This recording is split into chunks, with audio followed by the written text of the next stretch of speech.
years. We actually started in the sales business together. Everything he does is with passion. Life, business, anything he does it with real passion.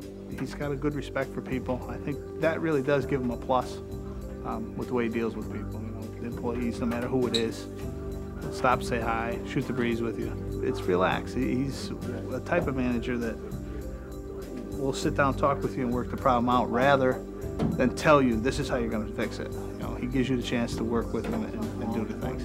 And a lot of the suggestions he makes, he says, hey, maybe they won't work, but here's my thoughts. In order to become a successful person, you have to feel good about who you are. You have to find out what are your motives in life.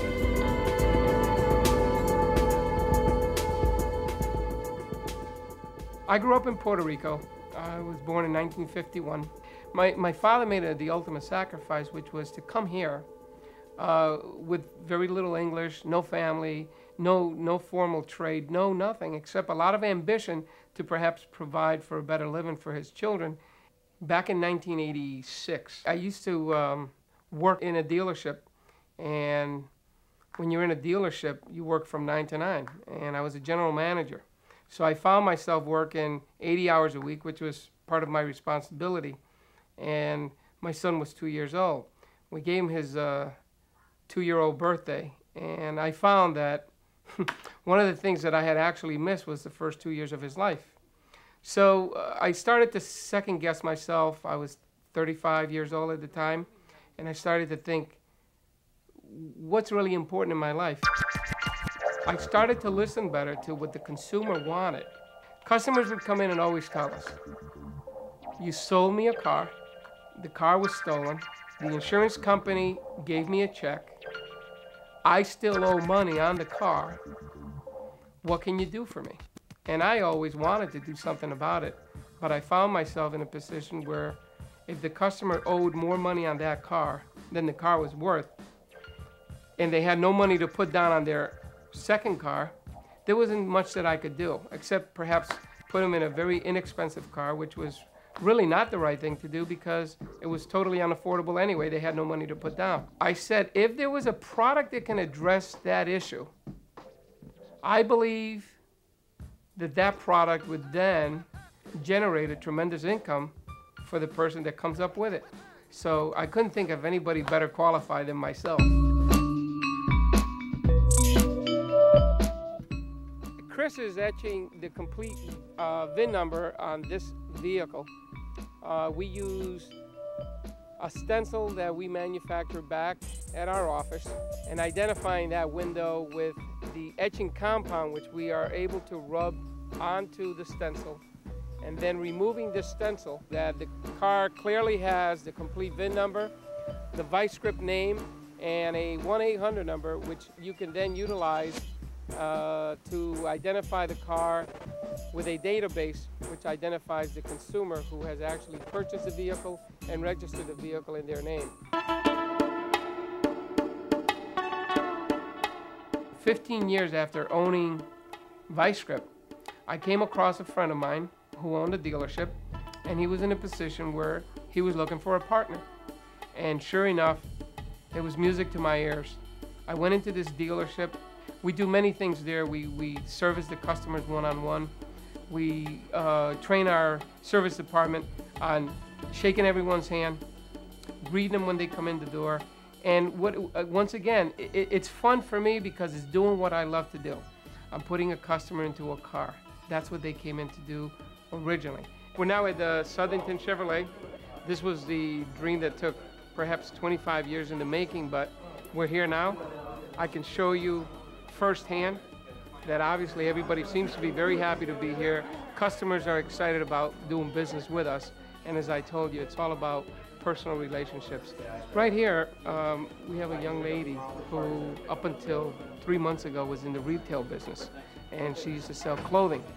She came to us and said, you know, I feel that I can sell cars. Would you give us an opportunity? So obviously I look at that and it is an opportunity because here's one of a kind. This person has the desire to succeed, the desire to pursue her dreams, and here she is in her 3rd month. She's our number 3 salesperson on this floor.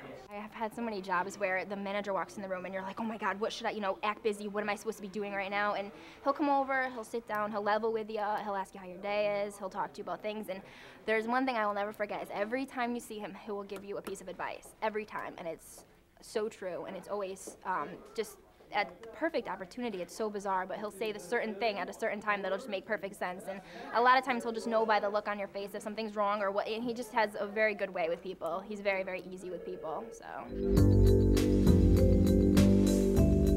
And to me, the philosophies of being successful in business is to always leave the customer with the feelings that they're welcome back. This is not a one-time deal. This is a lifetime deal. And so our doors are always open for that customer to come back and have a relationship with them. I get flowers sent to me by customers, which it's really flattering because when do you hear of that happening? And everyone teases me at work about why I get flowers sent to me. And I always tell them, they're not sending flowers to me, they're sending flowers to us. I see myself like Milton, not too far from now, running a dealership,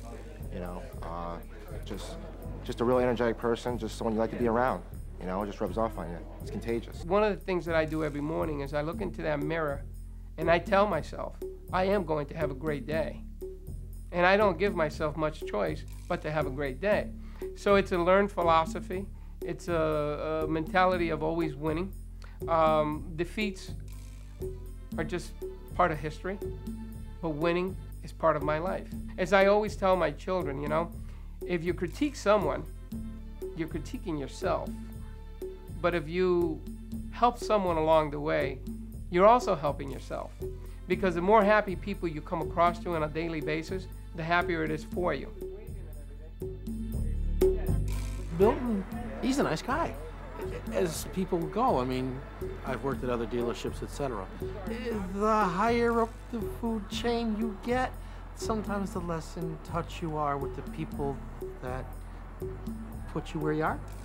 He doesn't forget that, which is kind of nice. You don't see that.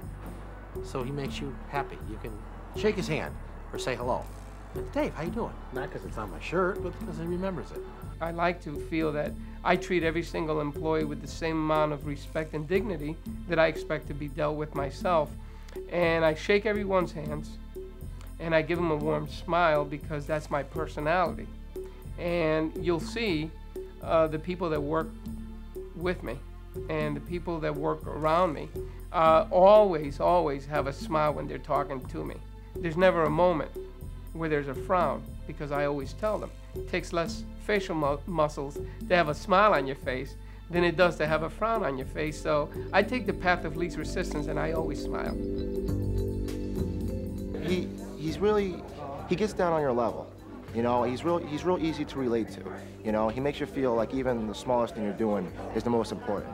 Anything. You could be doing something just as pulling a car around, and Milton will make you feel like you're saving the day. It's a friendship style business. They're not just the big cheese that comes in. Everybody's does the bow thing or whatever. They'll walk right in, walk into the middle of a conversation, they'll be out there shooting the breeze, talking about anything. A lot of the guys' hobbies or boats and things like that. They're right in the middle of it, and it's a good rapport. It's a nice, friendly style atmosphere. I think that's the way to run a business. I respect them, and as far as being comfortable in a place, this is probably the most comfortable I've ever been in any place I've ever worked. Here, we're like a family. I hang out with half these people outside of work. We do a lot of things for each other, and I never got that feeling at any of my other jobs. The biggest way we could fail in life is to feel the fear of failure. Most people never get off ground zero because of their fears. When you don't have fear of failure, I believe you'll always succeed.